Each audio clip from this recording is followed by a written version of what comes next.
নুরুল হক নুরু, যিনি ঢাকা বিশ্ববিদ্যালয়ের সভাপতি, ডাকসু নেতা হিসেবে আপনাদের সকলের কাছে পরিচিত এবং বাংলাদেশের আন্দোলনে, চলমান আন্দোলনে ভালো ভূমিকা যিনি রেখেছেন এবং রাখছেন, এখনো রাখছিলেন।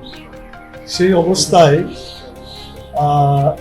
তাকে যেভাবে আহত করা হয়েছে, এটা নিন্দা করার ভাষা আমাদের নয়। বাংলাদেশ জামাত ইসলামের পক্ষ থেকে ইতিপূর্বে বিবৃতি দেওয়া হয়েছে আমাদের সেক্রেটারি জেনারেলের পক্ষ থেকে এবং আমাদের নায়েব আমির অন্যতম ডক্টর আব্দুল্লাহ মোহাম্মদ তাহের, উনি এসেছিলেন, দেখেছেন, কিছু কথাও বলেছেন। আমি কথা বলতে চাই না, শুধু এতটুকু বলতে চাই যে জুলাই যোদ্ধাদেরকে যারা পরিচালনা করেছে তাদের গুরুত্ব জাতির কাছে অনেক বেশি এবং তাদেরকে আমাদের সকলেই তার জন্য দোয়া করা দরকার, যাতে তিনি দ্রুত সুস্থ হয়ে ওঠেন।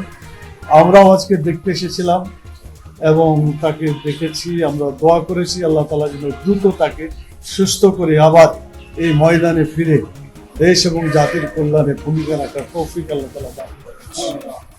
সম্মানিত সাংবাদিক বন্ধুগণ, দেশবাসী ভাইরা, বোনেরা, যারা এই কথাগুলো শুনছেন, আমাদের বাংলাদেশের জন্য বিশেষভাবে আপনারা দোয়া করেন, কারণ দেশ এমন একটা ক্রান্তিকাল অতিক্রম করছে যে জায়গায় আমাদের সকলকে সচেতনভাবে দায়িত্ব পালন করা দরকার।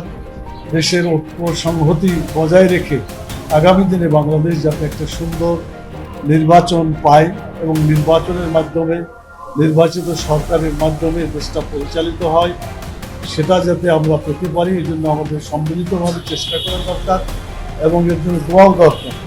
আর এটা মনে রাখবেন, কোনো অসুস্থ লোকের জন্য যদি কেউ কষ্ট করে, চেষ্টা করে, সেটাও আল্লাহ তাআলা তার ইবাদতের অংশ হিসাবে এবং গুনাহ মাফের কারণ হিসাবে আল্লাহ কবুল করবেন।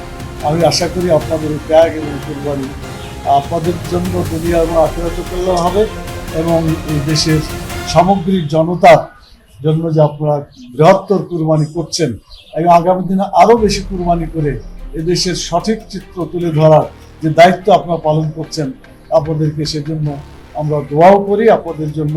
আর আজকে এই আমাদের এই কথাগুলো আপনাদের পেশ করার জন্য যে সুযোগ পেয়েছি, আল্লাহ শুকরিয়া আদায় করে আপনাদেরকে ধন্যবাদ জানাই।